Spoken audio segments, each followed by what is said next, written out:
let the torch of freedom burn.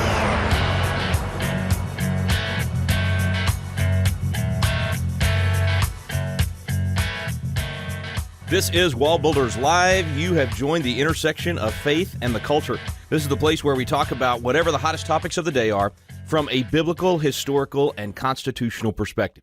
We're here with David Barton, America's premier historian and the founder of Wallbuilders. Tim Barton is a national speaker and pastor and president of Wallbuilders. And my name is Rick Green. I'm a former Texas legislator and America's Constitution coach. You can find out more about us at wallbuilderslive.com. That is our radio site where you can get connected to any of our 300 stations around the country. You can look in the archive section there and listen to any programs you might have missed over the last few weeks or months.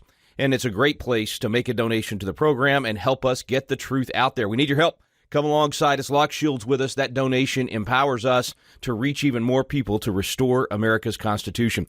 We have a lot of different action items that we give our listeners here on this program, and we're proud to say that most of our guests typically say, man, we get more phone calls and more action from your program than virtually any other program we're on throughout the country. So thank you, listeners. Thank you for being people of action. Thank you for being good citizens that participate in the process. We're going to dive into an interesting topic today. It's a little bit different from where we've been going with all of the COVID crackdowns and dealing with those constitutional issues that are right in front of us right now. But let's take a break and look at an issue that is causing a lot of division in the country, and we need a good biblical, historical, and constitutional perspective on it. All right, David, Tim, later in the program, our good friend Ken Blackwell is going to be with us. We're actually going to be talking about a topic I didn't even know this was going on, but apparently it's really permeating a lot of the education circles out there, something called the 1619 Project. What do you guys know about this?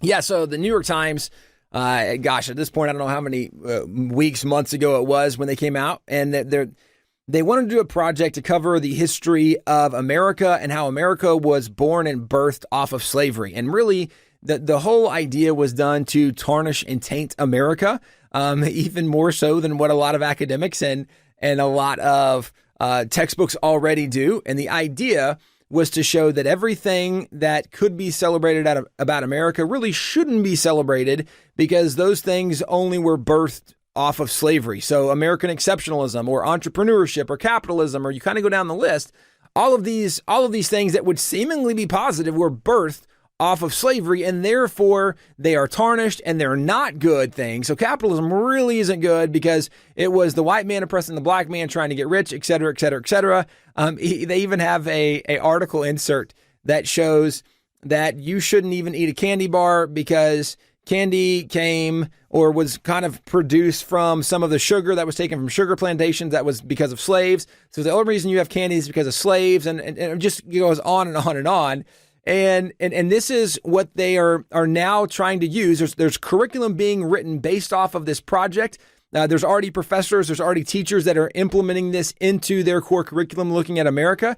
And so it's just another way to tarnish America, saying how bad America is. It's also worth noting, when the New York Times was working on this project, they asked several professors, and presumably these were very liberal professors. Some of them we know were. We don't know all of the people that were asked to be advisors, but we've heard from some of the liberal professors who came out afterwards and said, look, they did a very bad job at telling this story. There's a lot of historical kind of malpractice and feasance in this because they're being very dishonest. And we told them that this was very dishonest and this wasn't accurate.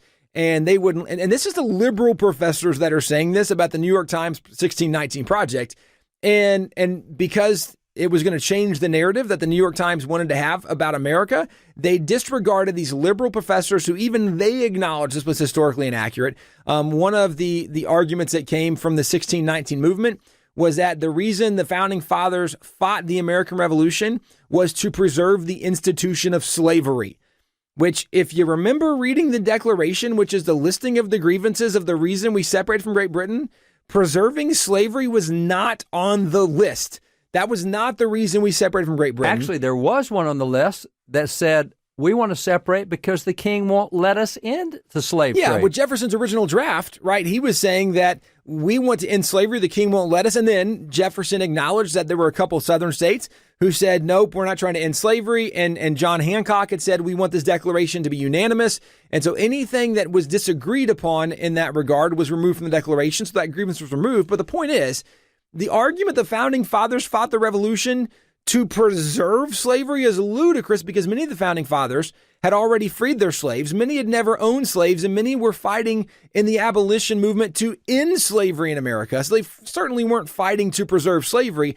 But this is where the project has kind of been birthed, the 1619 Project. It's very degrading to America. It is just another voice perpetuating the myth that America is evil, that it was born on evil, it was birthed doing evil things, that the things that presumably you could celebrate in America shouldn't be celebrated because, right, I mean, capitalism, even candy should be viewed as evil because of slavery. I mean, just so many ludicrous things. And in the midst of this, there certainly is no balanced voice giving more details to the story that's fact-checking the story. We acknowledge on this program that America is not a perfect nation. The founding fathers were not perfect, and there actually were some guys who had really bad views on racism in the founding era. There were some founding fathers who were racist, and we acknowledge that. That's just not the majority of the founding fathers, and that's not the general view from the founding era or in any of the founding documents, but that's kind of the overview of the 1619 Project. Quick break, guys. David, I know this has been one, Wallbilders has had to answer for years, and I think explained more clearly than most people what the true history of America is, and of course slavery being a part of that, but given the good, the bad, and the ugly, not just the bad and the ugly. So very interested to hear what you have to say about that. Stay with us, folks. We'll be right back. You're listening to Wallbuilders Live.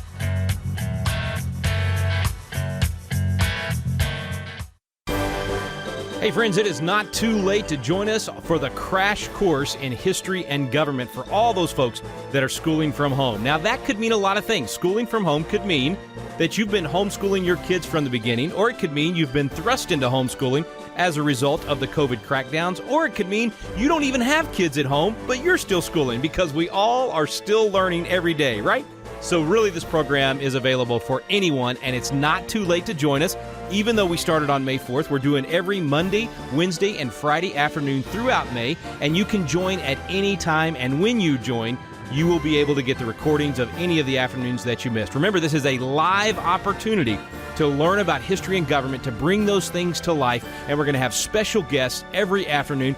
People that have been in our Chasing American Legends program, people from, Dr. Alveda King, David Barton, Tim Barton, Brad Stein, all kinds of great folks are going to be joining us. You need to be there as well. Go to patriotacademy.com to sign up today.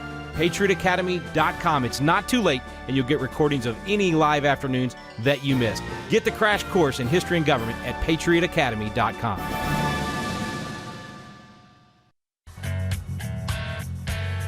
We're back on Wallbilders Live. Thanks for staying with us, and we're talking about the 1619 Project, and it really opens up this question, guys, of educating Americans on the history of America, including the history of slavery in America, and getting the right perspective on that.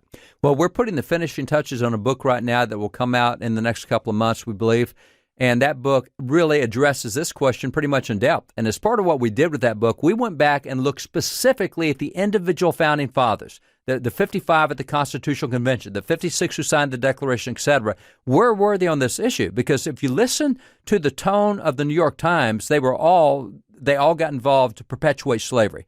So generally what we find is about 1/4 of the founding fathers maybe were pro-slavery, but about 3/4 were not. And some guys just don't have a record. I mean, there's just nothing written about them, or their papers burned, or they didn't own slaves, or they did, or whatever.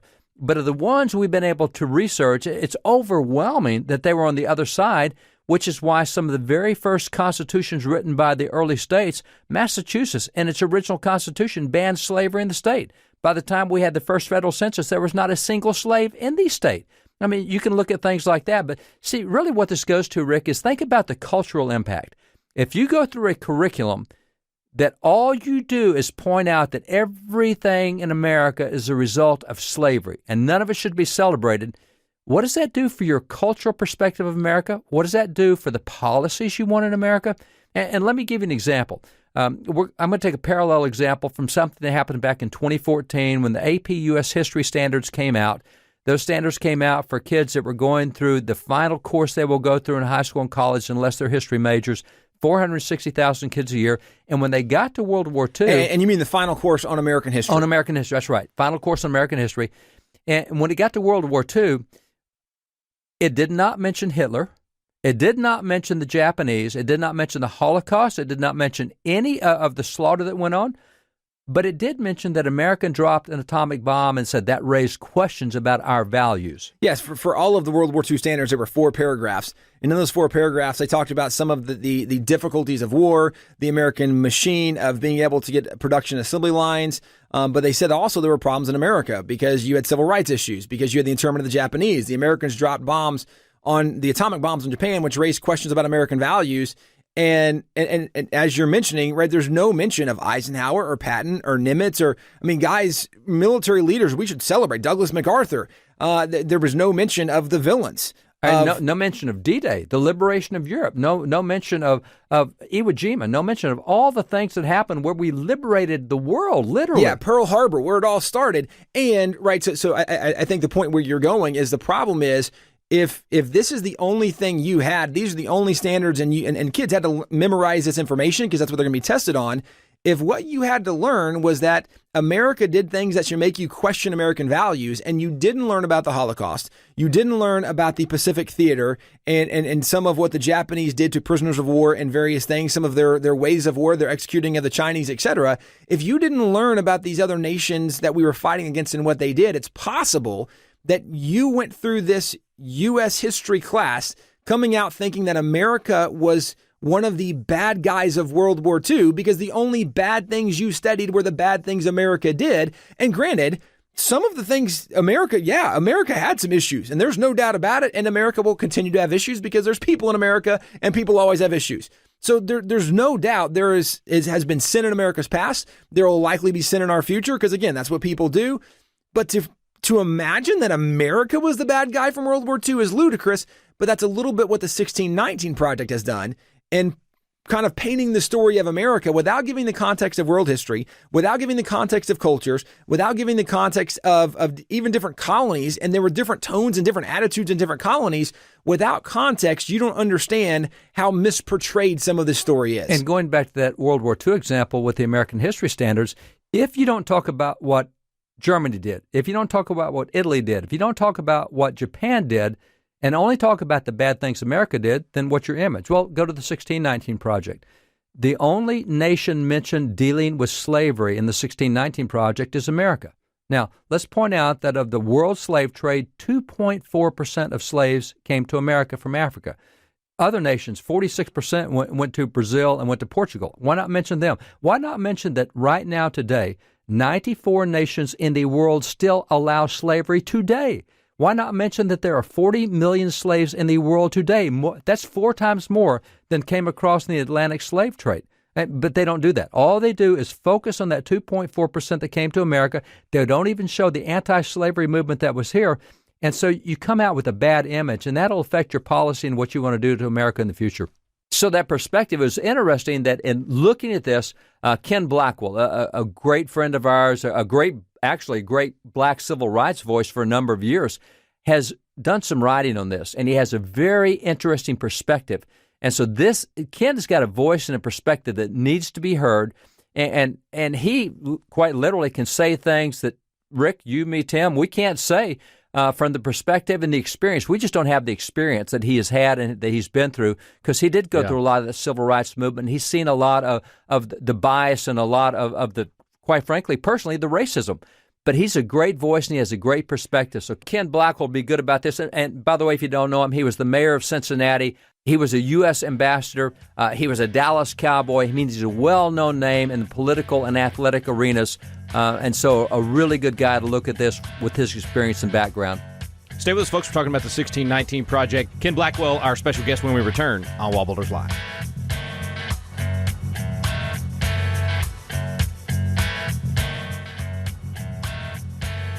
Welcome back to Wallbuilders Live. Thanks for staying with us today. Ken Blackwell is back with us. Always good to have you, sir. Thanks for your work with Family Research Council, the work you've done in the past on so many levels. You've worn so many hats. I don't know, your head's got to be weary at some point. Well, you know, it's good to be networked, and it's good to be involved, and it's good to be associated with good folks like yourself and those in your listening audience. Well, you serve on so many different levels right now, and we appreciate your work, but very much so appreciate your perspective and the way that you defend the Constitution and and freedom in our country. We need more like you. So anyway, thanks for your time today. We appreciate a few minutes. And one of the projects you've been working on is responding to this 1619 project. And most people, I had not heard much about this. And when I started watching some videos on this and what they were saying, I mean, this really does kind of poison the well of American history. And you've got some pretty strong feelings about it. Absolutely. At a time when Americans need to be turning to one another, this 1619 project is a wedge that is driven between people, and it's based on the notion that you're frozen in a moment of history. As you know, Rick, history is a process, and great nations are not the products of great government. They are the products of good people doing great things together. And in 240-plus years, we've gone from a country where you had the institution of slavery to a country where you, in fact, have black citizens in every walk of life, and we've had a black American elected president of the United States. So this notion advanced by the 1619 project that we are forever scarred and limited in our ability to do good because the institution of slavery once existed in America is just crazy. And it's a program, it's a way of thinking that perpetuates victimhood, and as opposed to looking at the creation and the expansion of an opportunity society, this project is in the vanguard of advocating for the expansion of the welfare state.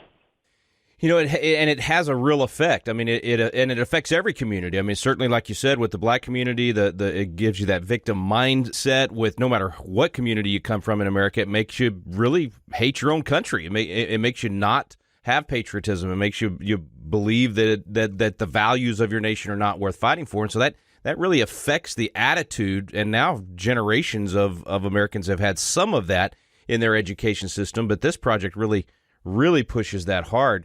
How do you get all Americans to step back and look at these issues in the context of history and what was happening in the whole world at that time, and the price that America paid for its participation in slavery, and the fact that we did come out of it, and like you said, now have the freest nation in the world? Absolutely, and the reality is that you can't be frozen in a moment. We can't become slaves to that past moment in history, and not understand that we have the capacity of doing better, of doing good. Lincoln said it best. He said, we're not a perfect nation, but we are a perfectible nation. And so we, in fact, can make situations better, and we have. We've gone through decades and decades of change and creation of opportunity. And we can't afford a project like the 1619 project that just enslaves us to a past moment in history. Amen. No doubt about it. Well, and teaching history is vitally important. Of course, that's what, we're not saying to ignore those things, right? We think we should teach the good, the bad, and the ugly. You teach all of it because you can learn from it, but it's all about the perspective. Absolutely. And particularly in this moment where we are, as a nation, are being hit at from all points. We have China, we have Iran. We in fact have the radical left. This is a time, as I've mentioned before, where we should be turning to one another. We cannot afford this division, and that's why I'm always proud of and eager to engage with organizations and individuals that are not about, division and subtraction, but about multiplication and addition. What do you recommend to folks in terms of studying this time in history to have a broader perspective and see the whole picture? Well, I think it really does start with engaging with one another, and honest dialogue, and understanding that we can be, as a country, forward looking. We are factually the most diverse, the most prosperous society in all of world history. That is a case. E pluribus unum, from the many, one. And that's something that we should always strive for. Yeah. That's not about 1619. That's about 1776 and now. Yeah, yeah. Well, I'm going to give people a homework assignment. It's called Resurgent, How Constitutional Conservatism Could Save America, written by a great guy named Ken Blackwell. And, seriously, I mean, what a great way to dig into the formula that produces a great society for all people, for every community. And that's what I'm hoping people will be hungry enough to do, is to study and then implement that formula in all of our communities. Ken, it's always a pleasure, man. Appreciate your time. Appreciate you coming on. Best to you and your family. Thank you, Rick. All the best. Stay with us, folks. We'll be right back with David and Tim Barton.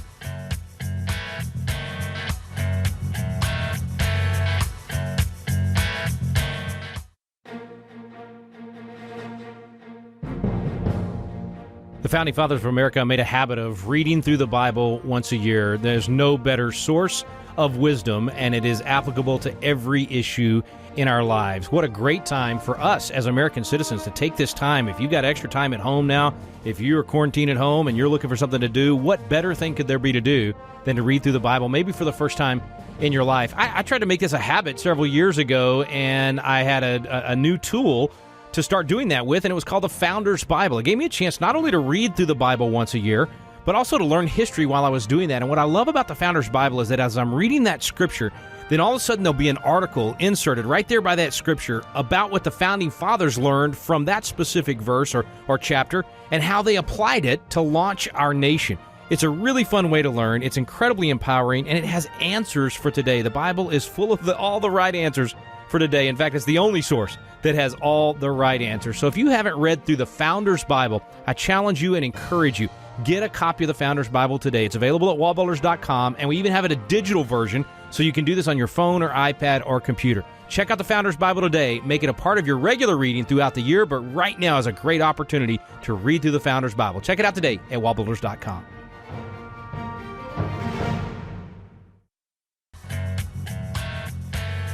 We're back here on Wallbuilders Live. Thanks to Ken Blackwell for joining us today, back with David and Tim. And just like you said, David, I mean, he's got the real-life experience on this, and what great balanced perspective to bring to the table.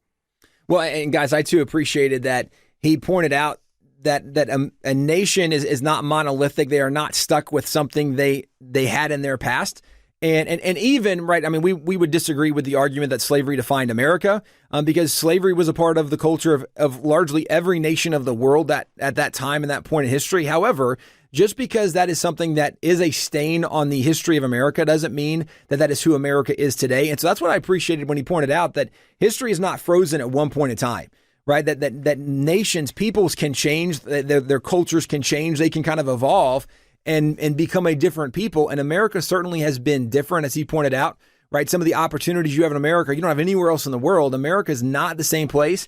And the opportunities in America are not just for a certain gender, a certain race, a certain ethnicity, a certain culture. No, America is a land of opportunity for all genders, races, ethnicities, and cultures. Yeah, as he pointed out, he said, look, the bottom line is, as a society, we're the freest, we're the most prosperous of any nation in the world. We are a forward-looking nation. And I loved what he said, Tim, the same quote about being frozen in the past. We don't have to be frozen in the past. We have this opportunity to do right. And so I really appreciated his forward-looking, but he's right. We learn from the past, but we don't have to repeat the lessons of the past, and we don't have to be stuck in the past with the victimhood that they're really trying to place on all Americans. Well, we're out of time for today, folks. Again, special thanks to Ken Blackwell for joining us today. Thank you for listening today, and we want to give you a couple of action items as we sign off for the day. The first one is to go watch the One Room Schoolhouse. This is a chance to get educated on some really cool stuff as David and Tim take us through the library. You may have never, most people that listen to our program have never actually visited the Wallbilders Library and Museum, but you can do that almost on a daily basis with the One Room Schoolhouse, and there's a ton of great videos now available on the YouTube page for Wallbuilders where you can actually enjoy those interesting items there in the library and learn something cool every day. So watch those videos at our YouTube channel. Just look for Wallbuilders on YouTube. And then you can also do the same thing at our Facebook page for Wallbuilders. So check out that education and then go to our website, wallbuilders.com, to get signed up and get some of those videos that we've produced over the years that really give you a great foundation in constitutional knowledge that take you through so many different issues. You can get things like Foundations of Freedom, where we have special guests like Carol Swaim and Glenn Beck and others on the program, and it really is a great way to learn at home right now to build your own foundation. We as citizens need to be educated. We've got to know our rights. And speaking of knowing our rights, you also want to visit constitutioncoach.com, where right now you can get help learning about the Constitution and how it applies in the current situation with COVID-19. You can just watch the videos there on that page and begin your education. You can actually sign up for one of our free Constitution classes online, or you can even become a Constitution host and actually be one of the folks that's hosting classes online. Or maybe if your state's opening up and you can do it right there in your living room or at your church, you can be a force multiplier and help other people get educated on this as well. ConstitutionCoach.com is the place to go for that education. Thank you so much for listening today. You've been listening to Wallbuilders Live. We stand undivided, forever